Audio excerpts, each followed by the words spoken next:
Coming up on this week's show, a Cinemaware classic gets a sequel. The cutest PS2 you've ever seen. And going from retro gaming to working in the industry with Jamie Smith.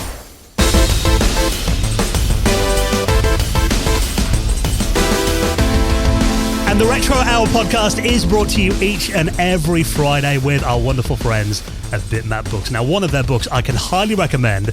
Got it on the shelf next to me right now. It is beautiful. A Gremlin in the Works. Now, this is a story of one of Britain's best gaming companies from back in the day. The tale of Gremlin Graphics, packed with images, interviews, and lots of reminiscing from the glory days of this legendary games publisher. You can check that out and the rest of their retro gaming collection at bitmapbooks.com. Hello and welcome to the Retro Hour podcast, episode number 362, your weekly dose of retro gaming and technology news with me, Dan Wood. Me, Ravi Abbott. And me, Joe Fox.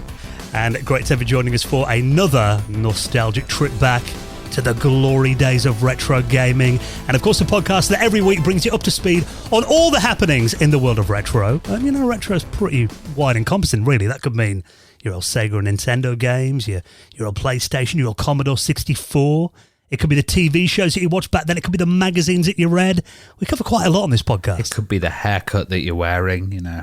I've seen a lot of mullets. To this day. Mullets getting popular again. Or it could even be the sweets. Like, I remember a few years ago. Do you remember Toffo? That amazing sweet. Oh. Yeah. I was reading an article the other day, actually, about the top 10, 15 sweets that we miss. Yeah, and Toffos were on that, the banana ones. You know, that was the only time we've been featured on the BBC, was when I bought some Toffo from... I think it was UAE or Dubai. I was about to say, I remember you buying some home. The last packet in the world, I remember. The problem was I had to buy it in packets of 30, so like 30 packets. So I was huge after eating all that toffo. So, yeah, I mean, not that we cover retro sweets very much on this podcast, but there is lots happening in the world of retro tech and gaming, and lots of stories to get into in just a moment as well. And we do have normally on the podcast, we bring you a guest each week on the show. This week, we're spoiling you because we've got two guests. Now, let's welcome on our mystery guest. Hello, mystery guest. Hello, Dan.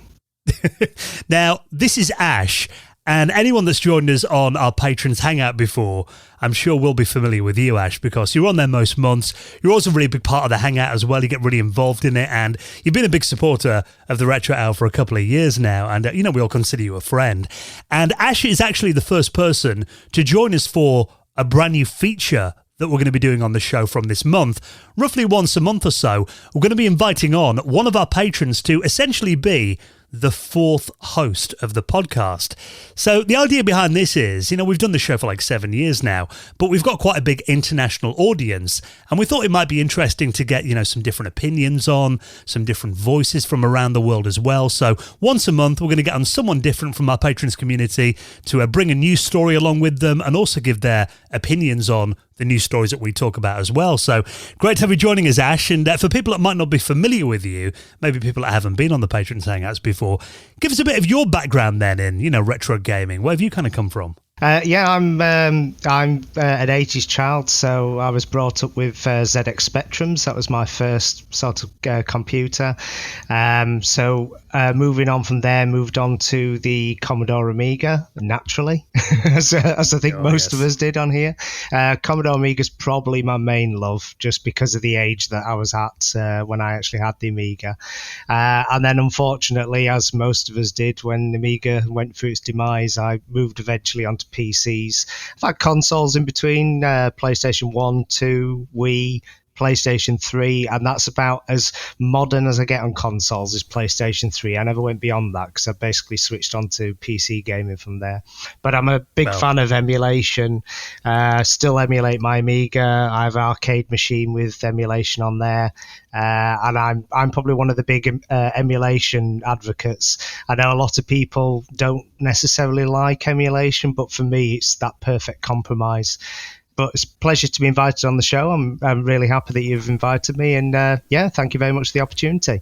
Yeah, so I'll try and explain this a bit. We're going to do a feature, so every single month we're going to have a patron on the show, and the patron's going to actually join us on the news section as well. So Ashley's come along with a story, and he's going to be also dropping opinions in the news. And we're going to hopefully do this every month, so there'll be 12 a year. And, hopefully it will like jazz it up a bit, but also it's really nice to have the patrons on because, we get to speak to them behind the scenes and no one else knows about it. So it's great to kind of get people out there. Yeah, absolutely. So if you are a patron of the show, or if you're not already, actually, all the details to join are at theretrohour.com. We'll put a little form in there as well if you'd like to apply to come on. We'll be hopefully picking one a month, like Ravi said. But very nice to have you on, Ash, for our first patron guest. And looking forward to talking about the news stories with you in just a moment as well. And then in the second half of the show, that is where we welcome on a industry veteran to give us some of their memories and talk about their story and development. And actually, that is pretty much what we talk about this week with our guest, Jamie Smith. His journey from being a retro gaming fan to actually working in the industry. Yeah, this was a really, really interesting interview and a bit of a different angle for us. Doing a lot of different things on episode 362 this week. But yeah, we kind of spoke to Jamie about his memories as we do, his journey from, gaming kind of being a hobby and a passion to it becoming his actual career. And he's been in the industry for about 10 years, working on some of the, modern Call of Duty games, Far Cry 4, some of the Driver games as well. And we kind of talk about his stories there, but then we also get a nice insight on how how he got into the gaming industry and, what advice he would give, because he's also a lecturer at university as well. So we kind of hear about how he got into doing that and stuff like that, and how he kind of got his foot in the door. And we ask him a few kind of hints and tips and what advice he would give himself, if he could go back 15 years and stuff like that. So it was a really, really interesting episode. It really just kind of felt like sitting down and talking to a friend about it all and stuff. So I really enjoyed it. Yeah, and I love the first bit of the interview when we kind of talked about how he got his Master System 2 and anyone that had a Master System 2 spent hours and hours on Alex Kidd. And then he's told us some really interesting stories about how he used to play N64 games backwards. Yeah, he only had, I don't want to spoil it too much, but for a year, he only had Diddy Kong Racing. So he used to play the game backwards to keep it interesting. So really, really interesting chat. Yeah, and today he works at Sumo Digital. He was at Ubisoft before that as well, working alongside, legends like Martin Edmondson. So we talk all about that as well. And kind of how retro influences his career today. And also he's a big fan of emulation. So I think you'll find this one interesting, Ash. And kind of talking about modding games and stuff too. So yeah, really nice chat with Jamie Smith. He's going to be coming up on the show in around half an hour from now. Now, before we do that, lots of news stories, as always, to get straight into this week. And I don't know if you're a fan of this game back in the day, Ash. Were you a fan of Cinemaware games on the Amiga? The Cinemaware games, yes. Particularly Defender of the Crown, naturally. Yeah. But Defender of the Crown was the only one I actually had on the Amiga. I never actually played any of the other games up until more recently on emulation. Obviously, I just couldn't get hold of copies of those particular games or bought them or whatever, but there was always something else. But Defender of the Crown, obviously, was just fantastic in terms of the artwork and everything else. It really sold the Amiga. So yeah, it's definitely up there with the best of the games. I love the Cinemaware stuff. And I think, graphically, particularly in those early days of the Amiga, I imagine that, sold a lot of systems. So those graphics were well, it was in the name, wasn't it? Cinemaware. Yeah. Very cinematic. They had that kind of, cinematic, stylish look as well. And a lot of their games had their own identities. And this is a huge one that had its own identity as well. Well, we're talking about a game called It Came From the Desert, which is now getting a spiritual successor. I've got to admit, I didn't play this game back in the day, but it does bring back a lot of nostalgia for me, because I always remember seeing the adverts for this game in Amiga magazines, and it always had those giant killer ants in the adverts. Do you remember those? Yeah, I remember a lot of hype about it, but I never actually played it as well myself. I remember those wonderful copper effects that they had on there. I mean, it was based on a sort of B-movie style, wasn't it? It was those sort of 1950s American B-movies was the game. So it was definitely that kind of style with the huge ants and the larger-than-life characters, wasn't it? I've got a feeling it was a movie like before it was a game as well. I think there was actually like a cheesy B movie called It Came from the Desert. Yeah. But yeah, I mean, anyone that kind of read, Amiga mags back in the early 90s will definitely remember those adverts. Because Cinemaware, a massive company, went bust in 1991, which is actually quite a bit earlier than I thought they went bankrupt. But this was definitely one of their most recognizable games. But now it turns out there is going to be a sequel to this game called It Returned to the Desert that lands on Steam in a couple of weeks' time. I love how they say it's a spiritual successor. I'm guessing it's because of like licensing and stuff like that, but like it is clearly like the successor, the sequel to the game. I really like the look of it. And the film I think you're all thinking of is Them, I believe it's called, from the 50s, about the giant ants. Is that the one with the giant ants in the desert? Yeah, in black and white. I've never played this game, but I mean, I'm looking at the trailer for the new one, but I really like the look of it. To be honest, it looks the graphics look fantastic.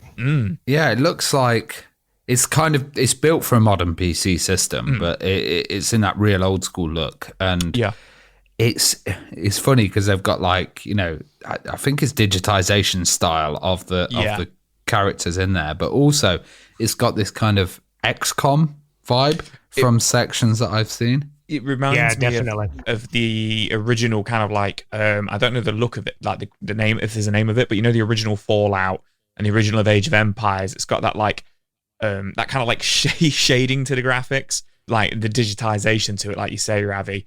I think they've really captured that kind of like early 90s kind of, I know it was Amiga game, but early 90s Amiga PC gaming kind of look. And it just looks like so much like there's like top-down shooter elements, RPG elements, puzzle elements to it.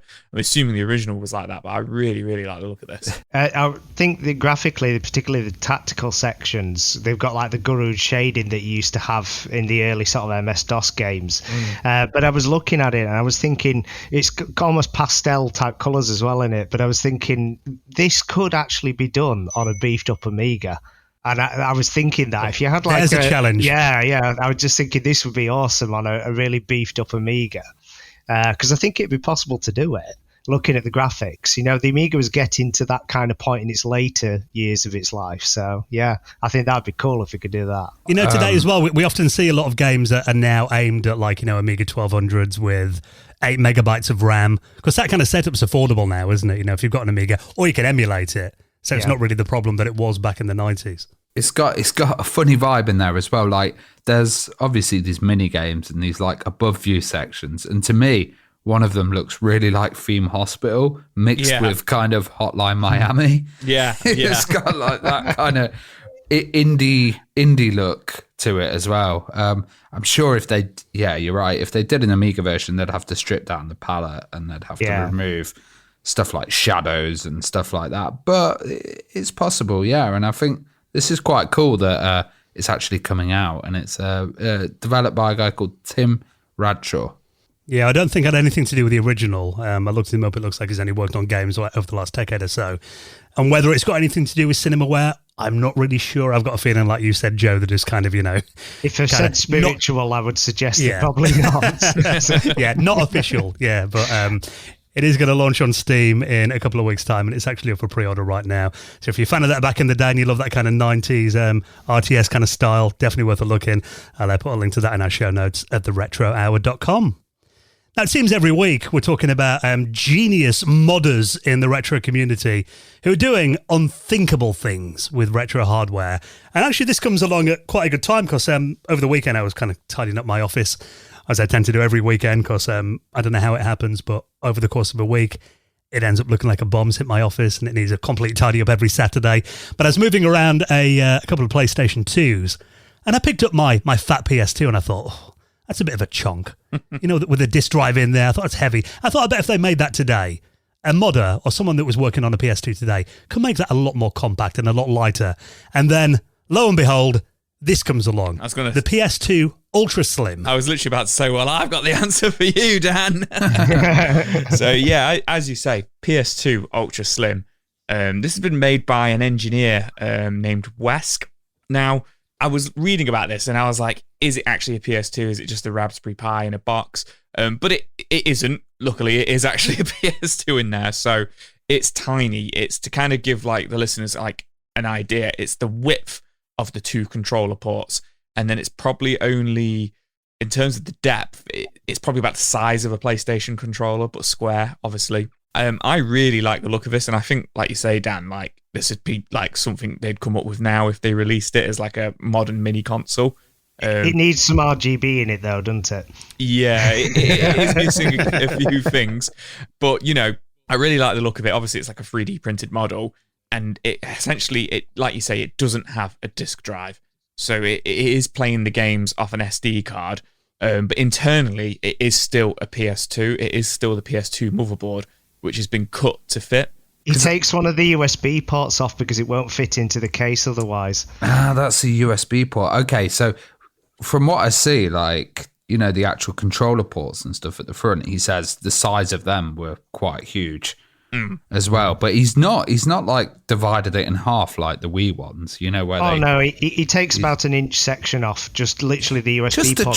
Just a trim on the edge. Yeah. Trimmed it to size. And he's put a fan in there, obviously, because that's going to be an issue as well, getting a bit of overheating and stuff. But I really like the idea of this transparent case as well. Yeah, it's cool. Do you guys remember when they used to have these modded PS2 fat ones that had top loaders on them?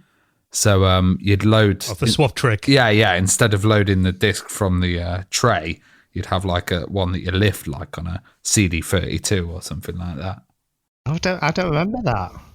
There was a weird scene for it. There were literally people that took like a hacksaw to their PS2 just so they could do the swap trick. And put a lid on there, which actually would be quite easy to do if you had a transparent top. You could kind of see what was going on in there. I tell you one thing I do like with it, though, using the SD card to actually load the games on. Because, I have in my modded PS2, I have a hard disk in and run off that using Freemut boot and everything else. But obviously, that's a little bit more clunky. It is a little bit less easy to swap and transfer files and everything else. I like the idea of the SD card. I think that would be a really good mod in general, just to be able to do rather than do the hard disk one. Yeah, so. I'm not too familiar with it, but it's an MX4 SIO mod, which it's that thing we talked about last year, where you can use the controller. You do it into the memory card slot, don't you? So essentially it's that, but it's on the inside rather than through the memory card slot, and then it's just got an SD card slot, on the outside of the actual ultra slim PS2 itself. But that's why at first glance I was just like, is this just a Raspberry Pi in a case with, PlayStation ports on it? But you were expecting that big fat hard drive mod at the back. Yeah. All of that kind of stuff. The same size as the PS2 that you slim down, yeah. But that is one issue, a slight issue with this, I guess, the MX4 SIO is only about 6 months old, I think, so it's still kind of been worked on, and they do say that there are still some games that won't work with it. Will you be able to do DVDs as well, like rips of DVDs on there or something? There's no disk drive, but yeah. Maybe with this, load them up as an ISO or something. Yeah, I can't see why it wouldn't work. Yeah, so it's really cool, I think, and it kind of reminds me of, it is very nostalgic for the early 2000s when, I don't know if you guys were the same, I had loads of transparent electronics, and I remember having transparent phones.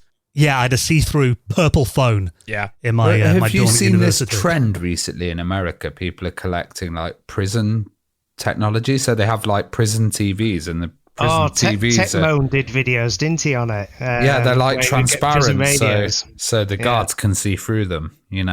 So nothing's stored inside there. And now people have started to collect them. So this might work in prison. This small little one. I was wondering where you're going with that. The PS2 Ultra Slim coming to a cell near you soon. And luckily he's put all the the 3D models and everything you can download if you're feeling a bit brave and you want to trim down your PlayStation 2 motherboard. You can make your own at home. So I'll put that in our show notes as well. Now, back in the 80s, you mentioned, Ash, you were a specky boy back in the day. I was a Commodore boy, but we get on well. No bad blood or anything these days. No, schoolyard rivalries. But Apple wasn't all that big here in the 80s. And I remember using a Macintosh probably in around 1988, 89 at my auntie's print shop. And that was the first time I'd ever laid my eyes on anything Mac. And really it wasn't until I went to university, like the early 2000s, that I regularly started using Macs. Got my first Mac, I think, in around 2001. So I've been a big Apple fan for over 20 years now, but haven't got a lot of experience with the Apple Lisa. But I do know that was quite a legendary machine in terms of really the first mainstream machine that had a graphical user interface on it, didn't it? Yeah, it was an interesting machine because it was very expensive. So I think I've only ever seen one Lisa. It was released at the $27,000. Well, that's money, the equivalent. Be, yeah. So it was 10,000 US back then, but still for a machine as well. I'm not sure it was massively successful. Only 10,000 units were sold. And the reason we're talking about this is the Apple Lisa has actually celebrated its 40th birthday this month. And the Lisa's quite interesting. Have you guys ever seen the movie called Pirates of Silicon Valley? Oh, yes. No, yes, one of my favourite movies. No, I've still not watched it yet. God, really? You guys, you need to watch that. It's out of all the tech movies. It's so good. Yeah, call yourself geeks. Yeah. Pirates of Silicon Valley. Goosebumps that gives me. Yeah, it is awesome. And it's kind of the story of basically Microsoft and Apple up until, I think it came out in around 98, didn't it? 98, 99. So it's that era where it kind of stops, as kind of Steve Jobs is going back into Apple before the iPod and everything. But there's actually quite an interesting bit in there about the Lisa. And you might be wondering why it's called the Lisa, but apparently Steve Jobs had a daughter called Lisa who he didn't admit was his daughter at the time when this machine came out. So he's like, no, I haven't got a daughter or anything. Then he brings out this machine called the Apple Lisa, and this girl who claims to be his daughter is called Lisa. Bit of a coincidence there. Yeah, later on in life, they kind of... he admitted it later. They made up and stuff like that. But yeah, it was interesting because at the time he actually said, no, it stands for something else. And, yeah, there's some weird psychology going on there. It was kind of before the Macintosh period as well. So it really bridged that, Apple II into Macintosh era. And a lot of the stuff with the Apple II that was, in there, like expansion and the idea of being able to add extra cards and expand, that really changed it. And that led to today's kind of idea of Apple where, it's not really expandable. It's a closed kind of system. And, if you want it repaired, you'll send it off to Apple and get it done. And it kind of changed that philosophy. I must admit, though, looking at the the screenshots of the graphical user interface, I mean, you can see the modern operating systems there. It's got all the key elements. You can see where everybody took the inspiration. Yeah, and famously, that was from Xerox as well. So they'd taken inspiration for this. They nicked it from Xerox and then put it in their machine, and then that got nicked, and went around the houses. Yeah. Well, it was saying here about Xerox Star System, which was the competitor, or at least Apple were trying to compete with, was $75,000. From the same era, so that'd be $250,000 with inflation these days. So although we said it was an eye-watering price, it's actually competitively way cheaper than its nearest rival. So yeah.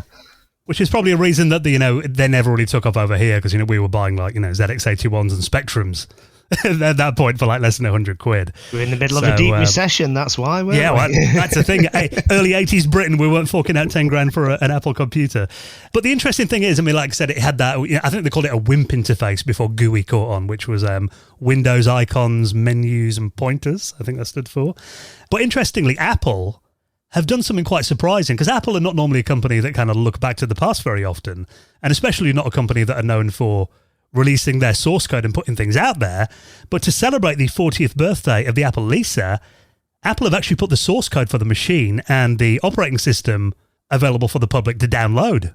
That's really interesting. Yeah. A lot of people, kind of hide their source codes and scared of them leaking and stuff. But to put it out gets a little bit of extra attention. And I guess it's not very relevant to any of the modern Apple stuff, as they totally changed architecture and also changed the OS. So yeah, this is really cool. Sadly, you can't do it in a VM as well, but hopefully, someone will create something that you can kind of use, or maybe we'll see a new version of the Lisa operating system after this, upgraded with other OS features chucked into there. I was just thinking, obviously the Lisa was based on the 68,000 processor, so in theory, from an emulation point of view, it should be quite achievable. I think there are Lisa emulators out there that you could run this on already. But I think the interesting point there, you mentioned, could someone make a new operating system? We did see that brand new Commodore 64 OS. Yeah. They came out commercially a couple of months ago, and, the Commodore 64 celebrated its 40th birthday last year.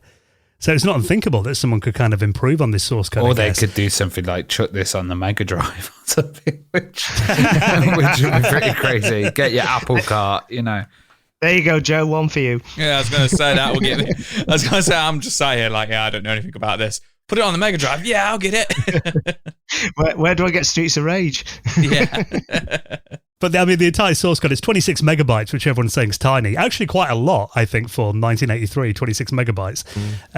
But then it's all written mostly in Pascal, which is obviously not a language that's widely used anymore. But I've been kind of scrolling through it. It's very well commented, though. If you want to go through the source code, it explains step by step pretty much everything that's going on in there as well. And the Computer History Museum have released a code and also written a nice celebration of the machine too. So I think from just a software development point of view, even if you're not a programmer and you don't know your way around Pascal, definitely historically interesting to look back on. So that is available now, and I'll put a link to that source code and the article. If you want to download it, it's all in our show notes at theretrohour.com. Now, this will be a good stage just to mention that this weekend, it is our favourite weekend of the month, Patrons Hangout, coming up on Sunday night. And, we talk about it every week, how much fun the Patrons Hangout is. I think, actually, just for a bit of a different voice and someone who joins us for most of them, it's always a good laugh, isn't it? Hanging out with everyone on a Sunday evening. Oh, absolutely. It's brilliant. I don't think my partner necessarily thinks it does because it gets me out of kids' duty. But yeah, no, for me, I know it sounds cliche, but I do love it. It is the highlight of my month because, again, we've been doing it for, how long have we been doing it now? A couple of years? Yeah, about 2 years, I think. And I remember being on the first one that you did. And obviously we see people come and go into the group, but it's just getting larger and larger. And, you said it before, Joe, but it's true. It does feel like a group of friends now. Yeah, with, a lot of the people on there. And I've made sort of personal friends online, and I've met a couple in real life as well, but through the actual group, people that we talk to on the actual hangout. So from my perspective, I've loved it. I've met some really great people now, and I've got a bigger community to share ideas with and talk geeky retro stuff. And it's fantastic. Really enjoy it. Yeah, we always kind of do a bit of a show and tell when new members come on as well. We, geek out about all kinds of things. It can be movies, it can be music, generally old mobile phones and mini displays and that pop up from week to week. But yeah, it's really, once a month we get as many of our patrons as want to join us on a Sunday night for a couple of hours, crack a drink, geek out about all things retro, and that is coming up this Sunday evening from 8 p.m. UK time. Also, we do other stuff for our patrons as well. You get extra news stories each week. We chop all the adverts out of the show as well, and we do a bonus patrons-only podcast for our gold members and above, of which we're going to be recording the 30th episode of that, I think, this weekend, the Retro Hour After Hours. So if you join us this weekend on Patreon, you'll unlock all of those, and of course be able to join us for the Hangout this coming Sunday. And we do have a new member to induct into the Hall of Fame, and I'll let you welcome him on this week, Joe. Hall of Fame.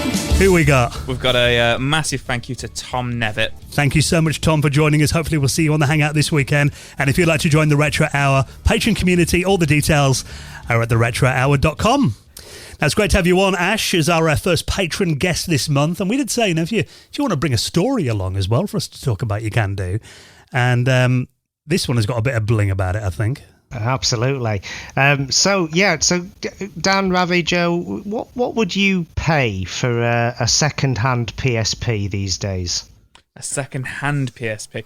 You know what? Yeah. I really want to say like £10-20, but I know they have actually gone back up. I think I paid about 40 quid from a charity shop, but there were like a few little broken things on there, like the LED and stuff like that. But I did pay, but that was a bargain, 40 quid. So generally speaking, when I've looked on eBay, because I've been after one for a little while, mostly for retro emulation stuff on them, but 50 to 120 quid-ish on eBay, depending on how good they are. And when they originally came out in 2005, they were £179 was the retail price on them. So would you be prepared to spend $20,000? Well, maybe. PSP? Maybe if it was a gold-plated Ash. And owned by Pharrell Williams at one stage. So this is a news story this week, a bit of an off-topic one, but a Canadian rapper Drake, who's just released a new music video this week, and some of the eagle-eyed amongst might have seen that he has a rather bling-looking PSP in the music video at quite a few stages. And what he's done is Pharrell Williams back in 2008 decided he didn't just want an ordinary PSP, so he commissioned a 14-karat gold casing for his PSP, and he also had a custom Goyard case made for it as well. And in case you're asking weight-wise as well, yes, it did have a significant change. It went from 280 grams, that's a normal PSP, to 660. So I was thinking if you're playing for any long period of time, that's probably going to put some strain on the arms there. But and that's going to add a few quid to the shipping if you buy that on eBay as well. Yeah, there might be some declarations to do as well, I think, getting that one imported in. But yeah, so effectively, Pharrell Williams must have put this up on an auction site, and Drake appears to have bought it. I guess this is why he's gone for 14k, not 24 karat gold, because that would have been even more heavier, I guess. it is interesting because it's like, not that we're going to get onto the whole rappers and feuds and stuff. I don't know. Maybe they get along, but yeah, apparently I'm reading in the article. Apparently, a lot of the bling Drake is wearing in this, it is Pharrell's that he's bought off him, but it's from Pharrell's, because I thought maybe he's skint, he's had to sell all his stuff, but apparently it's from his own auction house that he runs. So Jupiter is the one that he has, apparently. So he's probably just sold it just to make some money or whatever, or they could be friends and he's using it. I don't really know, but aside from the fact that it's he's using a gold PSP, but it's just interesting that Drake's waving. I'm watching the video now, and it doesn't just show up once, it's literally in his hand. It's a few times, yeah. Yeah, he's I think this is one of the things I thought with this is we're getting into the realms of celebrity chic now. Retro gaming is becoming so mainstream now that even the celebrities are wanting to be seen, with the handhelds and retro gaming stuff. So yeah, I thought it was quite an interesting one. It'd be more impressive to me if it was just a normal Game Boy Pocket or something. I'd just be what? I'd be even more random rather than a gold-plated PSP. But it's interesting to see.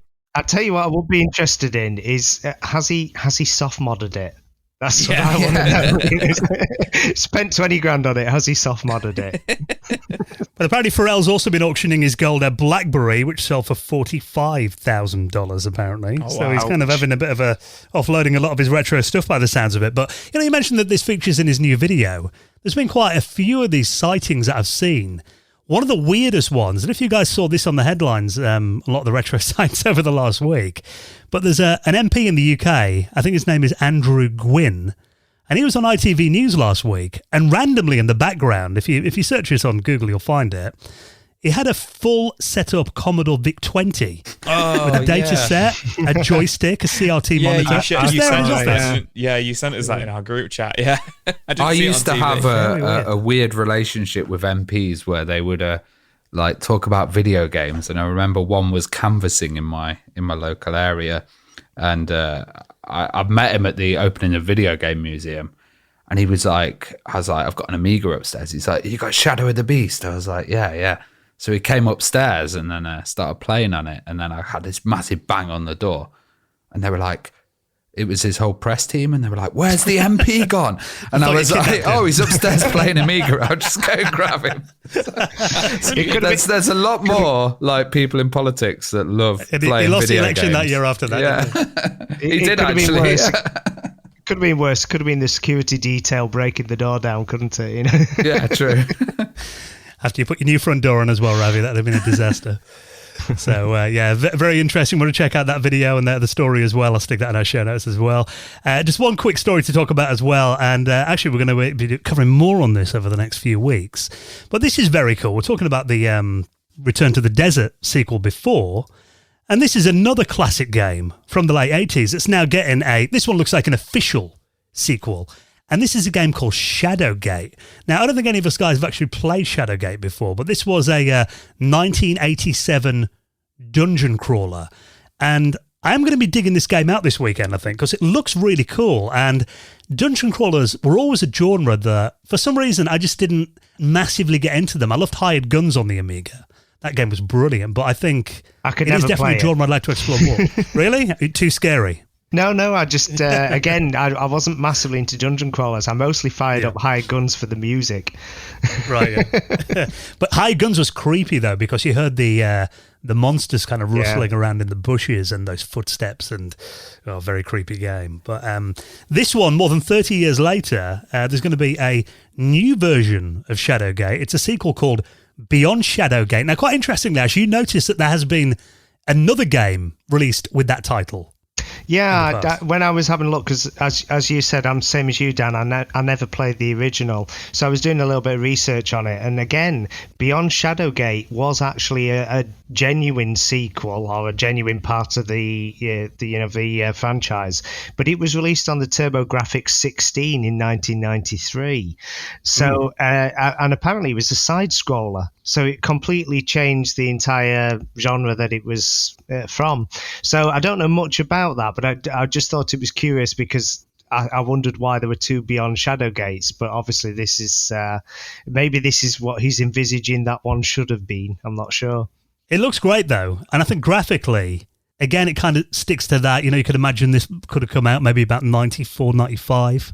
In terms of the graphics on this trailer. It has that Amiga look to dungeon crawlers from that period. Definitely. It's mind you, I say that, the PC ones at the same time looked roughly the same as well, but obviously my experience was more with the Amiga ones at that period. And Shadowgate, I think it was originally a Mac game, but it did have a version on the Amiga and the Atari ST that were obviously in colour on those machines because the Mac was monochrome at that stage. But they're saying that this has got one of the original programmers who was behind Shadowgate. Hopefully we're going to have the podcast have on the show in a couple of weeks' time, Dave Marsh. And this is going to be launching on Kickstarter in the middle of February. And he reckons this game is going to be kind of taking it beyond the original game, hence the name, I guess. 4 times bigger than the original, more than 180 rooms to explore, and over 100 puzzles to solve. Although I do like the fact that he's put some modern conveniences in there as well. Because, I mean, and if you guys are the same, sometimes if you go back to games from the, particularly that era in the 80s, it was kind of before a lot of gameplay mechanics were worked out. Really, I mean, dungeon crawlers are a very hardcore genre. They could be pretty brutal. I do remember a lot of my friends playing dungeon crawlers with a notepad at the side, so they'd actually write down where they were going, or Mind you, that was half the fun though, wasn't it? Mapping out and working out with a pen and paper, graph paper at the ready, wasn't it? So, and what I like about this as well is the interface looks really nice. There's like an edging on it; it's kind of framed. The window size is quite small, and each room that you're in, it's kind of reflected that on the side, which is really nice. And it looks like it's got a different interface to what you usually used to. It kind of feels a bit like a card game. I think, a lot of those games back then, did kind of have similar interfaces. Remember Dungeon Master on the Atari ST? I remember it was always one of the standout games on the ST. I don't think it came out on the Amiga originally, but I think there has been like a port of it in recent years. But yeah, it's a genre I've always found really interesting, and it's there's definitely something very atmospheric about dungeon crawler games. They kind of feel quite close to kind of D&D and that kind of era of gaming, doesn't it? It kind of harks back to that quite a lot. Yeah. I don't know if it's going to be in the game, but in the trailer that I watched, the music sounds very NES. And it's actually quite cool. I do like the soundtrack on it. So it's kind of a strange mixture because the graphics look very Amiga and the music sounds very NES. So it's kind of like a little bit of a mixture of the two. So I kind of hope it is going to be that music. And it seems to be pretty cool. They seem to be paying attention to details. So they're saying there's stuff like a cloth map, which is included. I heard a lot of them would have like cloth maps, or you'd have like an item that would come with it. They've got a coin for collectors and stuff. And they're going to be doing quite interesting, like an NES-style Beyond Shadowgate cartridge as well, which I don't know if that actually plays to anything or whether it's just a collectible item. But yeah, and one thing that's very, very cool in here for fans of gore, 180 different types of death to see in the game as well, in those glorious graphics. So sounds like a title of a book. Yeah, there you go. So it's going to be on Kickstarter on February the 18th. And hopefully there's going to be a little demo that you can try on Steam very soon as well. So we'll keep an eye on that and keep you posted. And you can read more about that and pre-order it right now. Get a little update on when the Kickstarter is going to launch. I'll put all the stories in your podcast app, or you can head to our website at theretrohour.com. Well, thank you so much for coming on, Ash. It's been wonderful to have you on as a guest host this week. Thank you very much for having me on. I've really enjoyed it, and thanks for helping me and supporting me with it as well. I was a little bit nervous about coming on, but no, it's been brilliant. I've really enjoyed it. So thank you for the opportunity. We're sacking Joe now. We're getting you on again next week. I know. I put that in the chat. Don't sack me.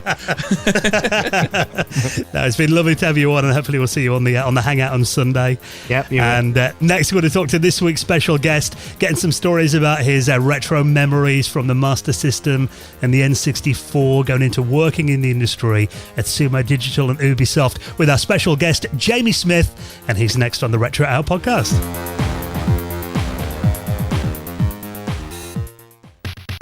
You're listening to the Retro Hour podcast, and let's get on this week's very special guest. Always our favourite part of the show, when we get someone on to give us their story of how they got into the industry, the games they've worked on, and of course get really nostalgic about their journey and their early days in gaming as well. And let's welcome on our guest this week, who's worked for companies like Ubisoft. He's now the principal game designer at Sumo Digital, and we're going to talk about his old school memories of gaming as well with Jamie Smith. Welcome to the show, Jamie. Yeah, nice to chat to you both. I appreciate being on. Yeah, really nice to take some time to chat to us about kind of what got you into gaming and the projects that you've worked on as well. And it was amazing. You actually reached out to us last week, and you mentioned that you listened to our podcast on your early morning walks. So it was nice to chat to people that listen to the show. Yeah, that's it. You're the voice of 6 a.m. So I'm up every single day. I listen to I've got a whole kind of backlog of playlist, and I just run through. I've been running through different episodes. Most recently, the Games Master ones. Dominic Diamonds, Dave Perry. That was a really early episode, and just the odds and sods of the kind of the latest ones. I've not necessarily listened to them in order, but I've got them all backed up on the playlist ready. Oh, fantastic. Well, you'll know then if you listen to the podcast that generally we always like to kind of find out your earliest video game experience and kind of where it all began. I mean, what's your story then? What got you into gaming initially? Yeah, so I think there's kind of two sides to this story. So the first one is randomly, this was when I was 4 years old. So again, show my age now. This is 30 years ago. My mum and dad bought a Sega Master System 2. So that was the kind of classic, slightly rounded version, as opposed to the blocky type. Had the two joysticks with it, and it was the version that had Alex Kidd built in Miracle World. And I seem to remember that might be the first game that I ever remember playing.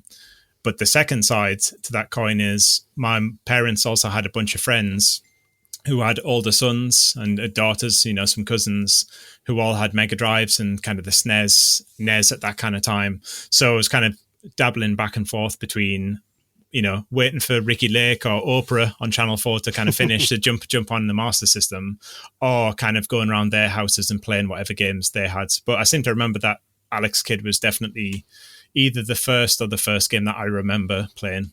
It's really funny. My friend Dougie, he got a Master System 2 for Christmas one year, but his parents didn't get him any games for like about 6 months. So the only game he had was Alex Kidd. He was brilliant at it, after 6 months of just playing that. But I think that was probably a lot of experience, a similar experience for a lot of people that had a Master System. Exactly. I imagine it'd be pretty good at rock, paper, scissors. Yeah. Funny you should say that, because that's actually very similar to kind of like my kind of earliest memories as well. So it was really kind of a bit of a nostalgia flashback there. But me and my brother were idiots, and we actually thought the Master System 2 was like newer than the Mega Drive. So we had a Mega Drive, and a cousin of ours had the Master System, and we really wanted a Master System because it had Alex Kidd built in. So he took me down memory lane there as well. But you grew up in Middlesbrough. Was there much of a gaming scene there? Was there any local arcades you used to frequently go to, or any game shops you'd go to? Yeah, I mean, there was a couple of places. You always had that classic thing of, the chip shop with the old, Galaxian in the corner or something like that. But we still have it to this day. It's called the Hollywood Bowl. It's just outside of Middlesbrough. It's in what's called Teesside Park. And you've got just in there a big arcades. It's kind of a bowling alley, and it's also got lots of kind of retro games, or what were retro games at the time. You know, I can't remember some of them that were there, but maybe Outrun was definitely there. I can't remember too many. Ridge Racer, did you play that there? I used to go in there and play Ridge Racer. Yeah. I know that you mention it, and then over time that slowly morphed into kind of the Crazy Taxi kind of Dreamcast era. You know, the Mortal Kombats, those kind of games. But I definitely remember playing a lot of Outrun, playing a lot of Mortal Kombat, and I wouldn't necessarily say that there was a big scene. You could always get on the games, but if it was a winner stays on, you might get the odd kid kind of comes by and says, you know, do you want to take on my Sub-Zero, or I'll fight you with Raiden, you know, kind of thing, a Mortal Kombat. But yeah, not a huge scene for the arcades otherwise. Did you ever go over to, because, you know, I lived in the Northeast for many years, and summer holidays, I always remember going over to Redcar, which is a seaside resort, not far from Middlesbrough, actually, where there used to be some great arcades when I used to go there in the mid-90s. Well, it's funny you mentioned that, because from where I am, Redcar's less than a 10-minute kind of drive. But when I think of Redcar, and you've got nearby kind of Saltburn as well, they still have a bit of an arcade scene now, but it's more about, you know, those kind of 2p machines where you're throwing lots of coins in, as opposed to, you know, kind of traditional kind of racing games or bike races. But one thing you do tend to get in all of them is the kind of the light gun shooters, you know, your old Wanted and House of the Dead, and, you know, the old Die Hard games and things like that, you know, Point Blank. So tell us about your kind of journey. So you started with the Master System 2. What did you get after that? You know, were you a big fan of like the SNES, the N64? Did you ever have a Game Boy, Game Gear, or anything like that? Yeah, so I transitioned through a few consoles. I had a Master System probably until 97-ish, so maybe I had it for 5 or 6 years or so. So I had it for a long time, and I should say, you know, cards on the table is I've never, until this day, and even now actually, still haven't owned myself a PlayStation, the original PlayStation. And the reason I mention that is because my uncle's got it in his loft, an original one, and he put it away and just said, it's yours whenever you want it, and just I've never took it back off him, an original kind of intact kind of model. But what I do remember is I went to Game Station, I think, at the time, and me and my sister, we pulled up what little money we had in our bank accounts, sold all of our Master System games, of which we had 40 of them, you know, pilfered from market stalls over the years for £5 each and things. I got an N64, and much like you said there, you bought a console that didn't necessarily have any games, so you knew someone. I had an N64 and only Diddy Kong Racing for probably at least a year and a half, and you're going back to a time when the games were £50 each. You know, you were lucky if you got a game for Christmas, maybe one for your birthday, and then slowly but surely I started amassing a collection on N64, started kind of hunting for bargains in different trading shops around. I always remember the first game I ever bought secondhand was Two Rock Dinosaur Hunter, and finding that for £15 was like a miracle, considering at the time all the games were, you know, £40 each. But yeah, I mean, I amassed quite a collection with the N64, but otherwise, you know, going from a Master System to an N64, what did that feel like? 'Cause that's a big jump. Yeah, it's funny you mention that, because I did the same thing when you go from an iPhone 3 to an iPhone, you know, 10 or something. It's pretty crazy.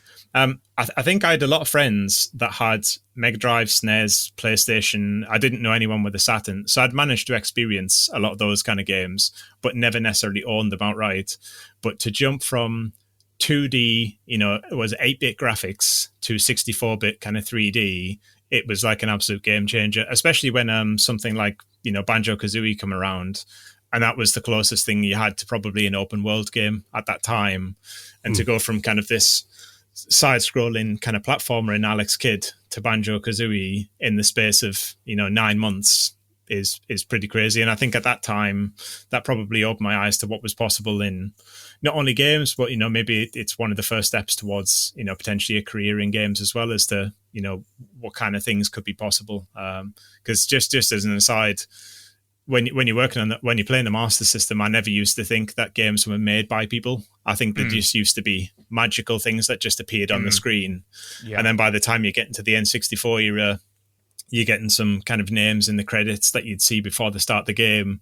You start to realize in Games Master magazine that there's people behind this kind of stuff. So I think that was the thing that it kind of impacted upon me more than the jump in kind of the graphics or the gameplay.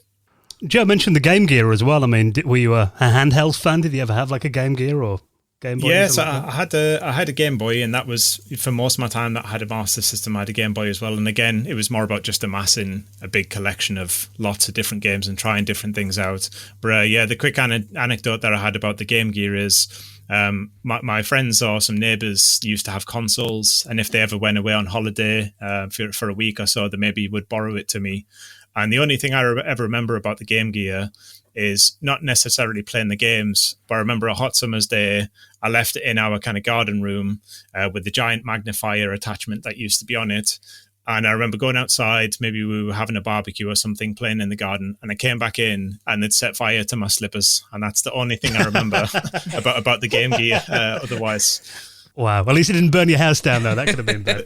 Exactly. Yeah. They were only. I say it was on fire. You know, they were pretty singed, but those were a dangerous object. You know, you wouldn't see a Wii come with that kind of warning these days. No, absolutely not. Well, you mentioned Games Master magazine as well. I mean, you know, in terms of thinking back to the 90s, you know, how we consumed gaming media, you know, before like the days of YouTube and everything. I mean, were you watching TV programs like Games Master, and what magazines were you reading? What was kind of the Yeah, at that time, if you know, I've said this earlier just off air, but you know, a big influence on me was Games Master at the time. Not just the TV show, but as I said, listening through the podcast and going back through various episodes with Dom and Dave. I used to at the time the TV show got me onto the magazine, and I was probably reading the magazine from those kind of formative years, 6 or 7 to maybe 13, 14 or something. Potentially when I start transitioning to the Edge magazine and a few others.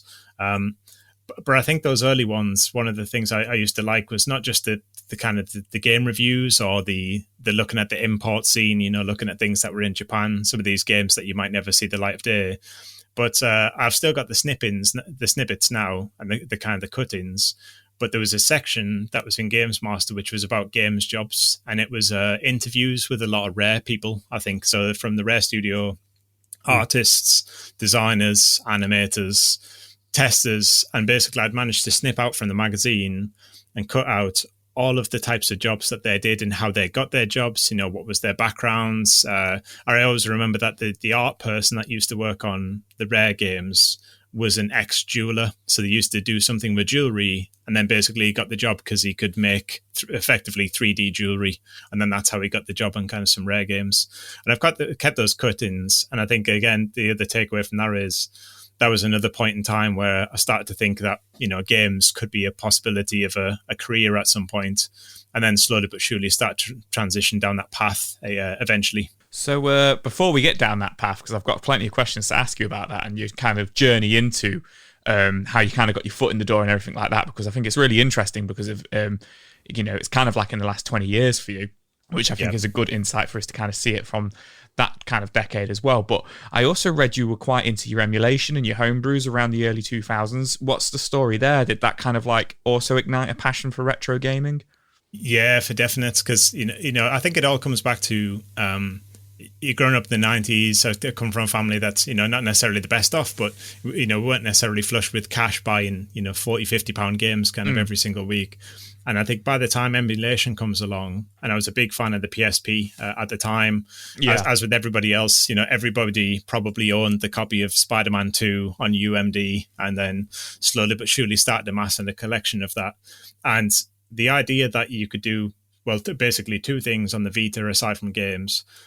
One was TV shows. So I used to use it as like a travel device. I probably must have watched half of 24, the series 24 on that, 3-inch screen or 4-inch screen or wherever it was. So for UMD disc. Yeah. And just trying that things out and then trying to, rip videos from online to see what, how that works. And then the other side of it was the emulation side.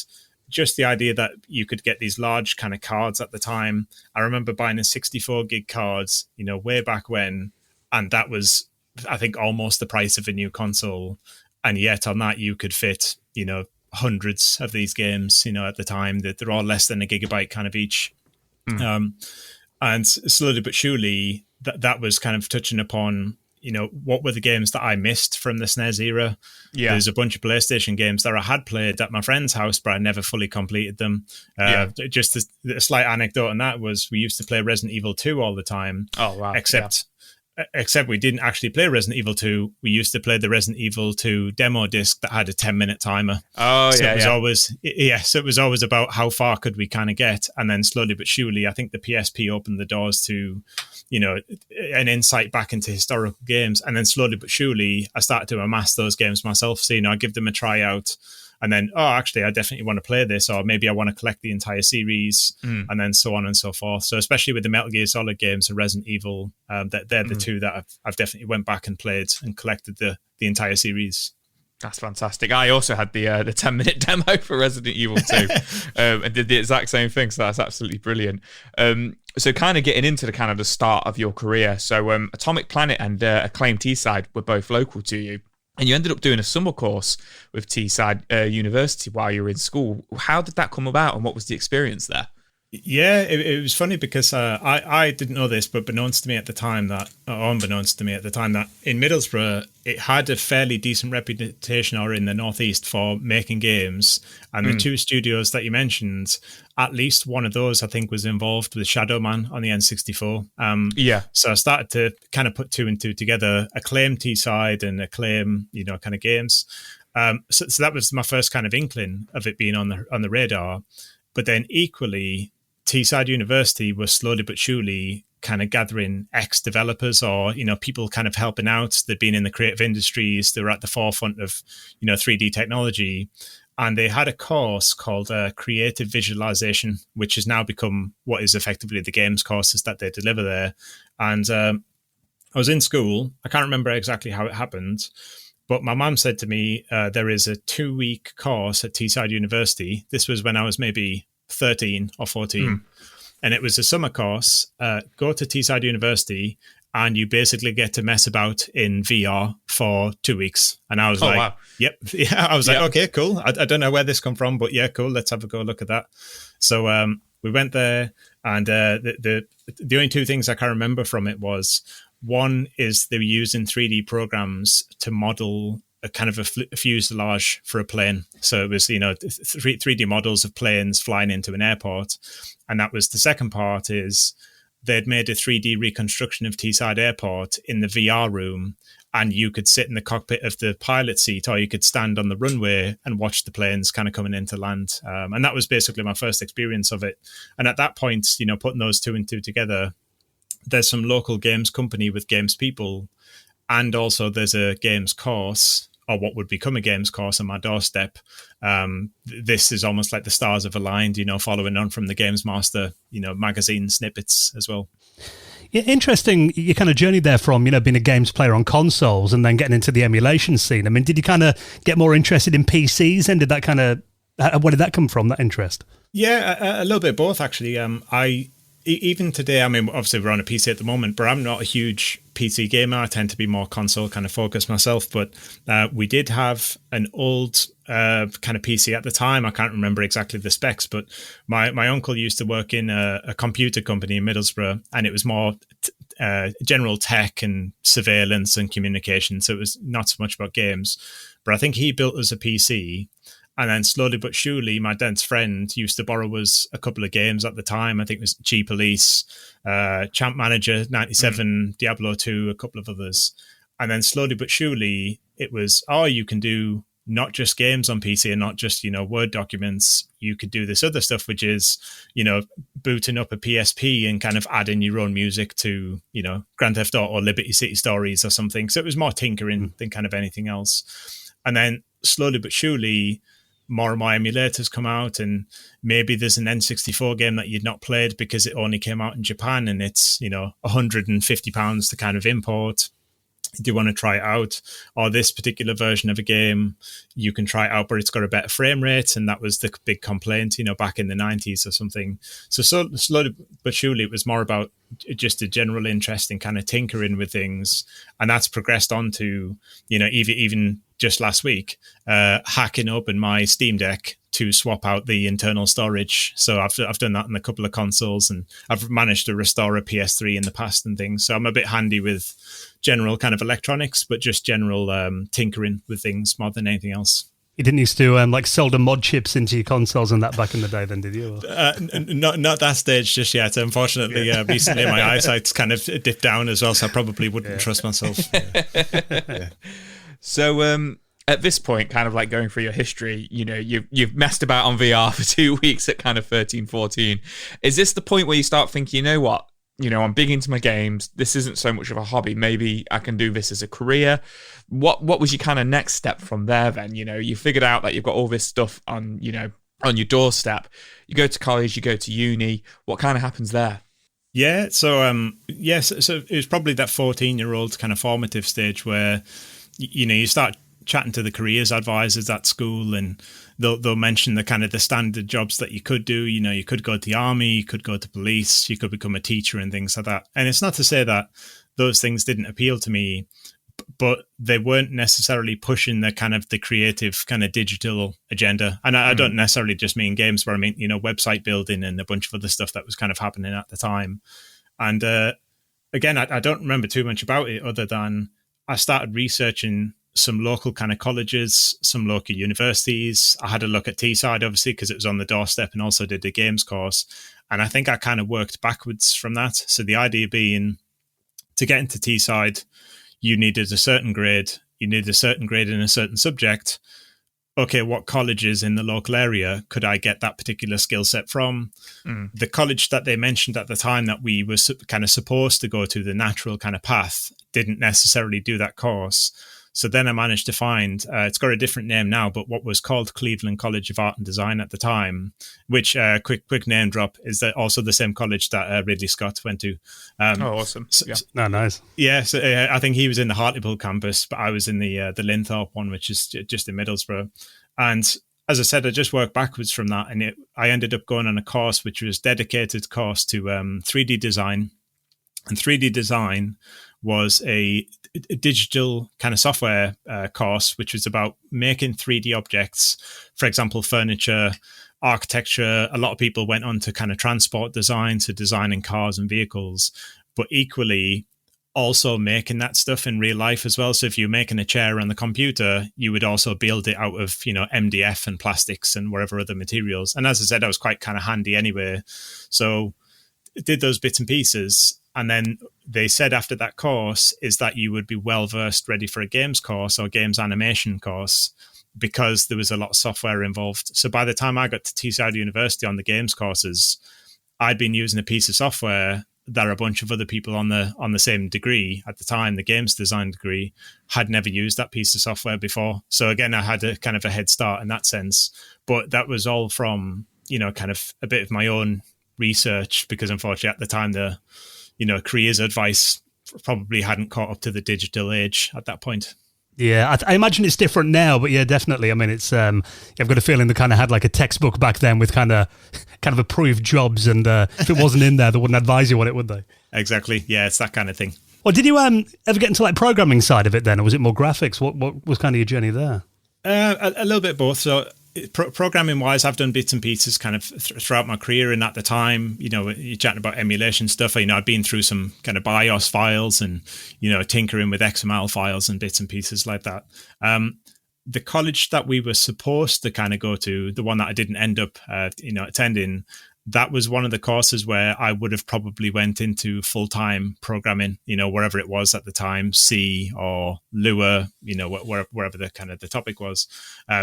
But slowly but surely, I just pick things up as I've kind of went, not only, you know, it both in and outside of games, but I was more interested in not necessarily coming up with the ideas, but I used to like tinkering with rule sets. You know, I used to always remember in the N64 kind of era, in some of the magazines, they used to have how to get more life out of your games. So I would do things like on Diddy Kong Racing, I would do a lap backwards. And then once I'd done a lap backwards, then I could race for real and then try and win the race. So I used to come up with little rules like that, or we would have house rules if we played Time Splitters or, you know, Pro Evolution Soccer or something. So I was more interested in modifying kind of what was there, tinkering with the rule sets to try and create different challenges for people or new ways of playing. So I was more interested in that side than the particular programming aspect of it.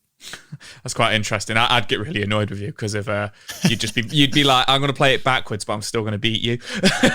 Exactly, with TT, the TT clock. Yeah.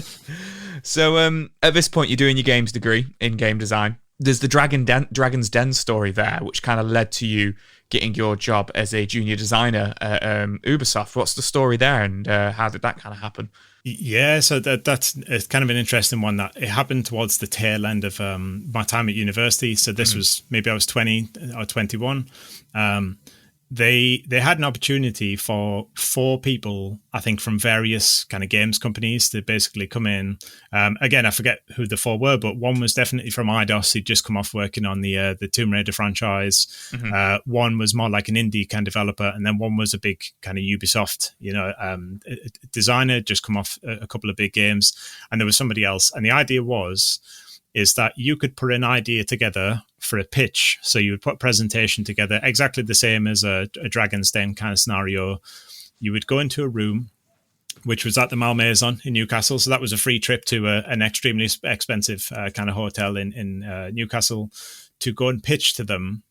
And that pitch is probably, I'm probably still wearing the scars of that pitch because some of the feedback that they give was almost like real world feedback. You know, if your ideas kind of weren't good enough, or they didn't necessarily see an audience for that kind of thing. However, one of the 4 people, which is a guy called Mark Sample, he works for Ubisoft at the time. He saw almost like a light in that kind of idea, a spark, or there's like a little interest, and especially as the spark in kind of me as well. That what happened was I got a bunch of feedback after doing those pitches to the Dragons, and maybe 6 months later there was a very similar event.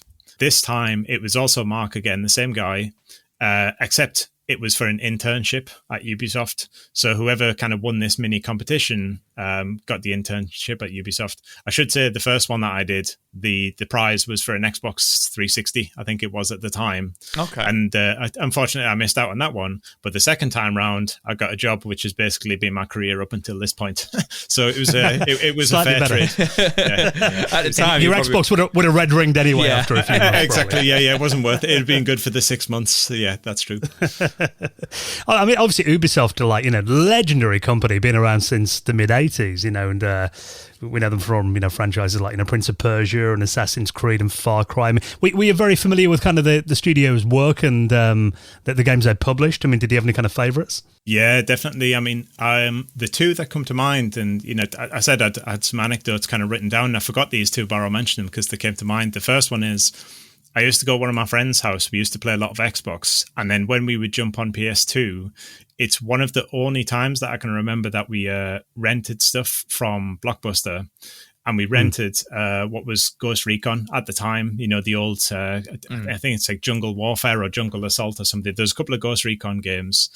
Later down the line, getting into Rainbow Six Vegas. I was huge on that at the time when Modern Warfare and Killzone 2 were out. I was a really big fan of that kind of stuff.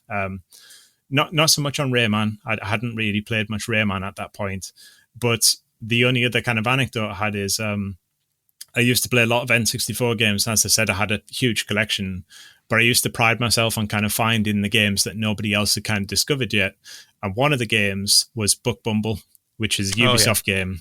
The flying kind of bee, and you can do bee football and things like that. And and it was a pretty good game at the time. And then funnily enough, my boss later at Ubisoft, when I was telling her, one day I want us to make Buck Bumble again, it was almost tongue in cheek. And she'd been in games for a lot of years. And it turns out that Buck Bumble was the first game that she ever worked on in a professional capacity, wow. Which was pretty cool. She was the studio manager of the company, so that's pretty cool. There you go. So those things sucking up and you didn't even know. Exactly, yeah. It's like somebody told me, but I had no idea. Yes, and that's happened a few times. I've come across people that have worked on the Driver games. I remember going to my uncle's, the same one, he's got his PlayStation in the loft still, and he had it in the living room, and we used to play Tomb Raider 4 and the Driver Garage over and over again. And it was kind of like, if you fail, pass the pad on to the next person. And that Driver Garage must have sapped an hour and a half from us. And then later meeting some of the programmers that had coded that exact challenge and said, if you're not good enough to beat the garage, you're not good enough to play the game. So tough luck. And, meeting those people kind of afterwards, they had that kind of old school attitude. But then, obviously that softened over the years as well. Yeah. God, that Driver garage, man. I couldn't stand Driver because of that. My brother loved it, but I couldn't do it at all.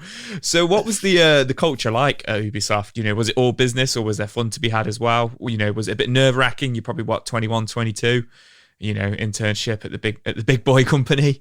Yeah, that's it. I mean, I think at the time that was Ubisoft Reflections. I think they'd been owned by Ubisoft by maybe 3 or 4 years at that point. So I think in part they were still kind of acclimatizing to having big publishers because I think previously some of the games had been from Infogrames and Atari, and then this was kind of assimilating into the big company. But yeah, the same as you mentioned, coming in, you've got a lot of people that have come from the original Driver team. They've been there for 15, 20 years. They've worked on a lot of games, had a lot of success. Equally, and there's some of my friends, I'll mention his name because I definitely know he'll listen to this. One of my best friends called Stu. There was a whole bunch of us that were around that kind of similar age, kind of early 20s, their first kind of crack at the whip in the industry, have some kind of cool ideas, banding together, having a good kind of social life as well. But at the same time, it was, business as usual in the office because, Ubisoft had big expectations. And this was the Ubisoft before, Assassin's Creed was out. This was kind of the 2010s-ish. So maybe Assassin's Creed was just coming on the radar at that kind of point. And it was about getting the most out of the franchises that they had. And at that point, Rayman hadn't been revitalized. You had the Rainbow Six games, Rainbow Six Vegas around the same kind of period. And then you had Driver, and Driver was pretty much the only driving or racing game that they had in their, kind of repertoire at that point. But yeah, all good kind of otherwise. It was a really good bunch. And I came in at the tail end of the project and managed to get my hands on, a whole bunch of different stuff. It's interesting because Driver, those original couple of games were very well received. We obviously had the kind of controversy around, Driver 3 and, the reception on that as well. Was there any kind of hangover from that still there? And was it kind of perceived as a bit of a challenge to, because obviously Grand Theft Auto was a huge franchise, to kind of reestablish credibility a bit? And how did he kind of go up against Grand Theft Auto? Yeah, that's it. I think, probably the two sides of that was, definitely there was some kind of hangover from the previous one, or, the studio wanted to kind of prove themselves a little bit further. But at the same time, some people kind of forget that they did Driver, I think Parallel Lines. I think that was on that was on PSP. And that was actually a really good game, except that it was on PSP, so maybe it didn't get the kind of as broad an audience. So I think definitely there was a little bit of a hangover, not necessarily a negative resentment or anything, but it was more like we want to show people, what we can do with the next game. And then the second part that was, I wouldn't necessarily say it was ever compared to Grand Theft Auto, or certainly not Driver San Francisco anyway, because Driver San Francisco was all about the driving, the 70s kind of, Hollywood aesthetic, recreating old driving challenges. And the shift mechanic, which is funnily enough, is something that ended up in Grand Theft Auto 5. That was something that already existed in Driver San Francisco prior to that point. So I think there's probably some overlap, in some of the mechanics. But I think it intentionally tried to steer away from the freedom of the city and the kind of the crime aspect of GTA to concentrate more on the driving experience, but also allowing you to use as many cars as possible with the shift mechanic. So you could kind of zap out the car and just teleport into another one at will. And that was, pretty liberating for people. Those GTA comparisons are always made, but I think when we had Martin Edmondson on the podcast, he mentioned that, Driver was actually doing that kind of open world exploratory thing before, in 3D, before GTA was anyway. Yeah, that's it. I remember a funny anecdote about Martin is every Friday we used to come into the studio and play whatever was the new game, and just to see if there was any kind of overlap, that kind of thing. Is there any comparisons with the Need for Speed franchise or the Grand Theft Auto franchise? And yeah, every Friday I remember we used to come in. There was a group of us, a group of designers we used to have a big kind of 30, 40 inch screen of one of only two, I should add. And it was in our area. And we would come in every morning and basically play whatever was the newest game, the PS3 360 era at the time. And Martin would basically just come along and just chat with us and, what do you think of this mechanic? What do you think of that? Oh, we did something like this on the old Driver games. It looks like they've repurposed it in this way. So we would always be having those kind of discussions. But it's true, sometimes though, it's a bit like football where, you don't remember what happened in the game. You just remember the result. If there's a franchise like GTA that's going to get $1 billion or something, you're probably going to forget where the original inspiration came from because the other product didn't get $1 billion. So it's kind of peaks and troughs for different projects. Yeah. Well, obviously, Martin's got a very, long history in the industry. I mean, how did you find working with him then? Yeah, it was great. Again, another anecdote time, I forgot about this. So the Master System era, when I chat to people and they say Dark Souls is a hard game, I always tell them, go play Shadow of the Beast and come back and tell me if you can survive for more than 30 seconds. And then and then finding out that, I don't necessarily know if Martin had a hand in that kind of game, but around that kind of time, early reflections, that's that kind of era where they're coming from, which was, building a studio from scratch, building all these different types of games, before the Driver kind of point. But working with him, I wasn't working closely with him kind of day to day, but every now and then we would sit down, we would chat about some of the car mechanics, we would chat about some of the driving challenges. He would also be the first point of call that we would have if we want to do a chase mission. So, you're in the cop car chasing the bad guys, we would put the pad in his hand and say, what do you think of this? Does it create the feeling that you're after? But yeah, that was great. And as you said, going back to the thing you alluded to earlier, for somebody that's 21, 22, coming straight out the, industry, coming straight out of university, their first job in industry, and you're working with people that have been on the games that have been pretty formative of your childhood, it was more intimidating than anything else. You just didn't want to disappoint them. So that's the thing I always had in the back of my mind. So you also worked on some other huge kind of legacy franchises, if you will, Far Cry, Rainbow Six, The Division. I think you were handling all of kind of those franchises at some point, Far Cry 4 and Rainbow Six Siege, wasn't it? What was that experience like? You've just mentioned it there, you want to make sure you're kind of impressing people because these are big franchises, that you've kind of grown up with. Yeah, that's it. I think those ones came about is that I, towards the end of my time at Ubisoft, I had a month, maybe 6 weeks, maybe more. That was in Paris. So working directly in Paris, what they had in Ubisoft is head office. And that's basically the place where, it's the central point of contact for everything that happens in the company, what games are coming out, what the release schedule is, what the marketing plans are and things. So I was based in Paris, and on a daily basis, we would basically get moved from project to project to check the status of it, to provide feedback, to chat with the lead designers.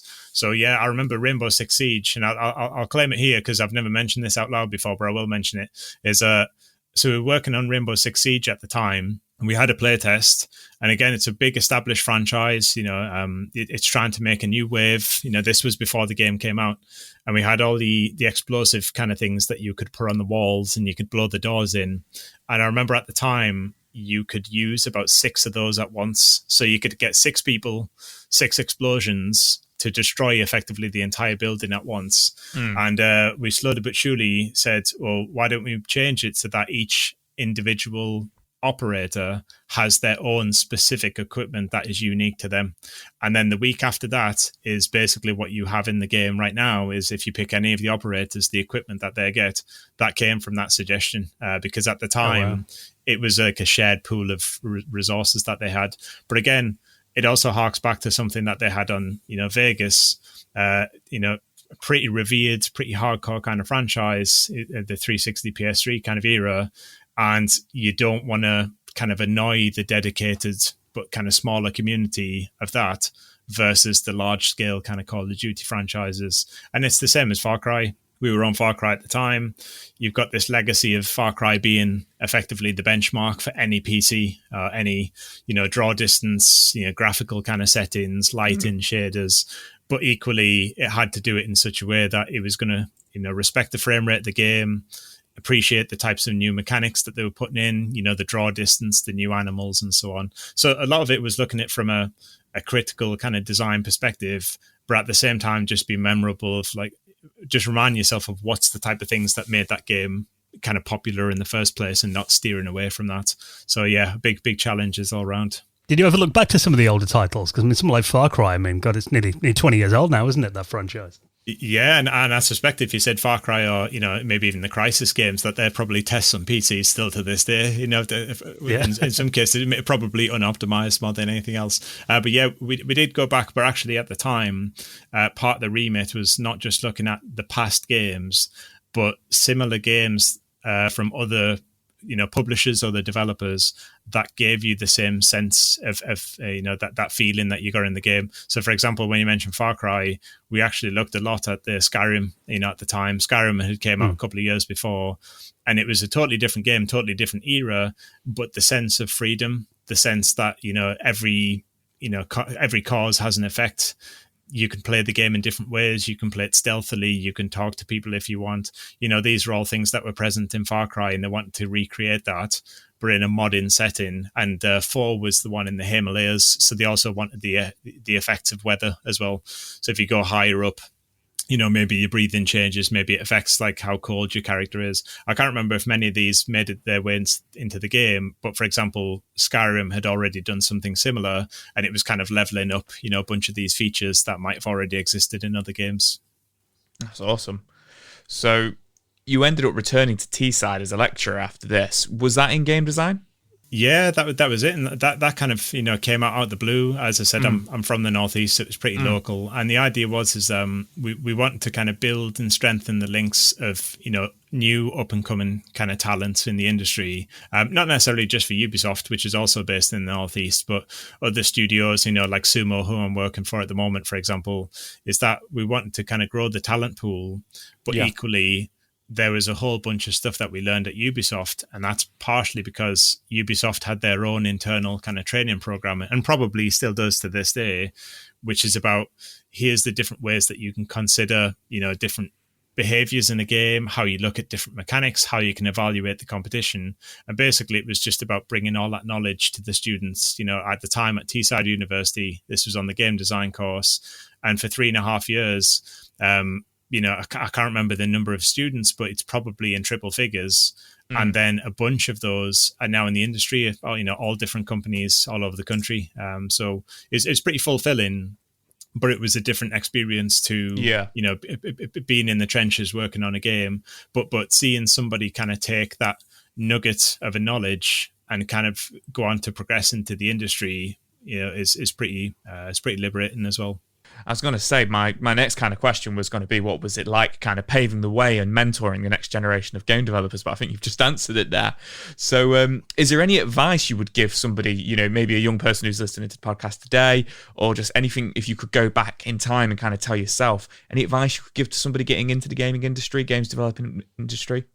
Yeah, I mean, the one bit of advice I'd always say is that hard work is always going to kind of beat talent. I don't know if you follow football, but I always like the football analogy of kind of like a Frank Lampard, where he's not necessarily born with the talent, but he works so harder than anybody else that he ends up breaking all these records and gets all these England caps and things. And I think that's the kind of the way I look at games as well, is you could have all this talent, but people always want to work with good people who are dedicated, who want to turn up on time, who are, critical about games, but equally, praise them in the right way as well. It's not all about saying, that game from 20 years ago is terrible. There's always things that you can kind of take from it. The only other side of that is there is an advantage these days, is that at the time you didn't have many options for kind of creating your own games really, whereas now you can use Unity and Unreal and you can create a game, from scratch in pretty much kind of no time. But equally, you've also got to put the time and the dedication into that. So yeah, my advice would just be, make sure you put the time into, invest in breaking down games, using the tool sets, basically investing in yourself to basically progress. Well, obviously you mentioned, at the start that you're with Sumo Digital now, and I know you're working on a lot of things you probably can't talk about on the podcast, but I mean, kind of outside of that, in terms of kind of retro stuff, kind of bringing it back to that, to finish on, I mean, What's kind of your current status in terms of retro? Then are you interested in any kind of retro development? Are you do you have like retro collection of consoles? What's kind of your head at in terms of that these days? Yeah, retro wise, I've got a backlog of things that I do want to get through. I've played a lot of the Zelda games kind of over the years. I was kind of late to the party with that for a few years. That I'd played Ocarina, I'd played Majora's Mask. I've only just completed Breath of the Wild last year, so there's a bunch of the older ones.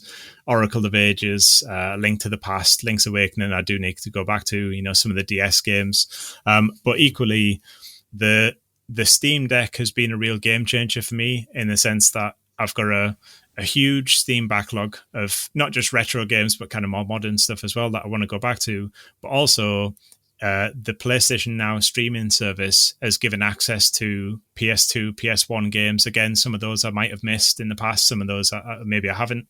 And most recently, again, there's the debate on one of the last episodes about is PS3 kind of retro now. So I've been currently playing Everybody's Golf, the PS3 version, via PS Now streaming on the Steam Deck, which is pretty crazy. So I've been doing that, going back to some older stuff. And as I said, there's a couple of franchises, Mario, Zelda, Professor Layton, and I think Phoenix Wright are a couple of kind of either blind spots for me, or I've played a couple of the big hitters, but I've not played the kind of the unknown ones, Mario, Luigi RPG and things like that. So I want to catch up with those.